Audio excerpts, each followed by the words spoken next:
it's a rainy, cold evening, another cold evening. We had a big storm pass through last night, and another big storm is passing through tomorrow. So I'm preparing myself in many ways, and one of them is making some good comfort food for the next day or two to see me through.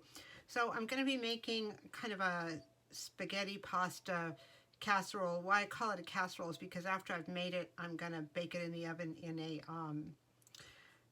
a casserole dish. So I have some of this. If you watched my previous video on making a pizza, I used some of this to make a pizza. It's just delicious. It's from Trader Joe's bolognese sauce. So I'm going to be using that. I have olives I'm going to be adding. I'm going to be adding some dried peppers. And if you also watch the pizza video, I used peppers, dehydrated peppers in that one too. However, they were cut differently, so they did not hydrate very fast. I'm going to do a separate video on why the way you cut peppers kind of affects how quickly they rehydrate it. So I'm going to use these instead, and I'm going to start really at the beginning by putting this into a bowl and then just adding some water to them and just letting them hydrate while everything else is cooking. I also have, of course, pasta noodles, and I thought I'd try a little bit of this Ajika. It's not compulsory, but I did like it. It's from Trader Joe's. It kind of has a little spice to it, so I'm going to put a little bit in the pasta sauce also. So let's get started. I cut up some of the olives in half to throw into the pasta noodles, and these are hydrating my peppers. And I forgot to mention I'm also going to be using a Parmesan cheese. This is an alternative cheese, but you can use any sort of cheese you want. But Parmesan seems to be the best fit, at least for me, for a pasta dish like this. We're ready to put it together. I cooked the noodles and I drained them, but I did not rinse them because evidently when you rinse noodles pasta, then the sauce doesn't stick as well. So, you know, I've heard that for years, and that's just one of those things I go by. So I have it here. I'm going to dump it out. I'll do everything here in this bowl and put it in the pan. I'm going to put my olives in. This is a personal preference. You don't have to put olives. You can put something else. I'm also going to put my red and green peppers. These dehydrate way faster with this particular cut than the other cut. It's kind of a food processor cut, so it just took about 10-15 minutes. So I don't think I'm going to be using all of them, but I'm going to put some of them in.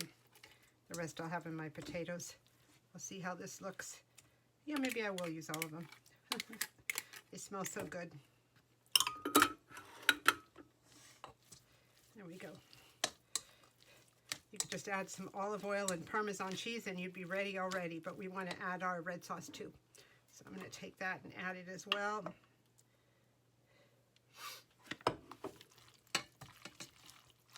Get it all incorporated. I like to add a little extra because the noodles do soak up.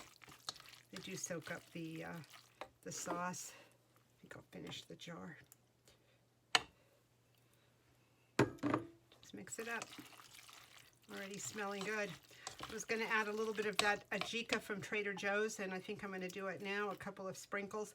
A little of this goes a long way. It's pretty spicy, but it is good and seems to lend itself particularly well to tomato-based dishes. So I'm going to go ahead and just do maybe, 3 or 4 shakes.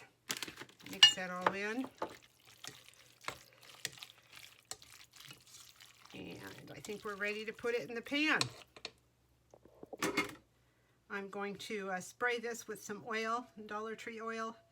Can't see it. Just in case. I love this pan. It's very forgiving. Everything fits. Got it at a thrift store, I think. And then I'm going to dump this in. No matter how big or how small, anything you're serving, it always seems to fit in this pan.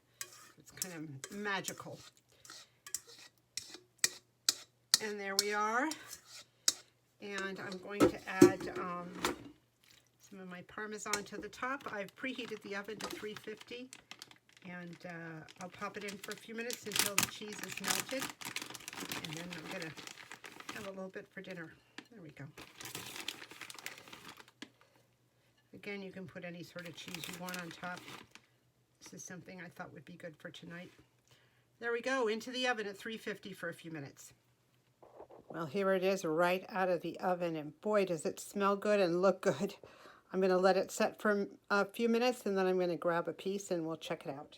I just got myself a piece. It looks great, smells great. I see the dehydrated peppers kept their structural integrity, and we're going to give it a try right now. Well, I finished my bowl and I'm going to go in for a second. So good. Highly recommend this for any night of the week. The Ajika is optional, but it added a really nice spice to the whole dish. Anyway, hope you're staying cozy and warm, and thank you so much for watching.